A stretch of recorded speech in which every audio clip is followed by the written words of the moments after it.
ଯେନ୍ତା ମଝା ରୋଡନେ ଚକା ଖୁଲବାକେ ପଡ଼ବା ଭାବି ନେଇ ଥାଇ ଆମେ। ହେଲୋ ଗାଇସ୍, ମୁଇଁ ସକାଳୁ ଉଠିକି ରେଡି କରୁଥିବା ଡଙ୍ଗାକେ ନେଇକି ଭସେଇବା ଲାଗି ଯାଇସି। ଦେଖସି ଯେ ସେଠି ଆଉ ବି ଲୁକ୍ ଥିସନ୍, ସେମାନକେ ଇଗ୍ନୋର ମାରିକିରି ମୁଇଁ ମୋର୍ ଡଙ୍ଗାକେ ଭସେଇ ଦେସି। ଥଣ୍ଡା ଲାଗୁଥିସି ଯେ ହୋ। ପାନଗୁଆ ଥୋଇ ପାନଗୁଆ ତୋର ମଶକ ଧର୍ମ ମୋର।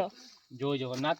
ଆଜି ଆମେ ଘର ଲୋକମାନଙ୍କ ସାଙ୍ଗରେ ଏଟା ଘଟଗାଁ ଯାଉଥିଲୁ ପାହାଡ଼ ପର୍ବତ ଦେଖି ଦେଖି। ପହଞ୍ଚିକରି ଆମେ ନେନୁ କିଛି ପୂଜା ସାମାନ ଆଉ ଧରିକି ଚାଲନୁ ଭିତରକେ। ଦେଖିଲି ଯେ ଏତେ ଲମ୍ବା ଲାଇନ୍ ଲାଗିଛନ୍ ଭିତରକେ ଯିବାର୍ ଲାଗି ସାମାନ ଧରିକିରି।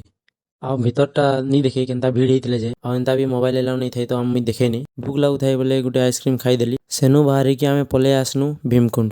ଏଟା ଦେଖ ସେ ଭୀମକୁଣ୍ଡ, ଯେନେ କହିସନ୍ ଯେ ଭୀମ ତାଙ୍କର ଗଦାଥି ମାରିକିରି ପାହାଡ଼କେ ଦୁଇ ଫାଳ କରିଦେଲେ, ଆଉ ସେଥିଲାଗି ଏଟା ଭୀମକୁଣ୍ଡ ନାଁରେ ପ୍ରସିଦ୍ଧ। କିଛିଟା ଫଟୋ ଉଠେଇକି ଆମେ ଚାଲନୁ ନେକ୍ସଟ ଜାଗାକେ ଦେଖବାର୍ ଲାଗି। ଗଲାବେଳେ ରାସ୍ତାରେ ଚକା ପଙ୍କଚର ହେଇଗଲା। ଆମେ ଷ୍ଟେପନି ଚେଞ୍ଜ କରିକିରି ଆମେ ପହଞ୍ଚିଲୁ ଖିଚିଙ୍ଗ।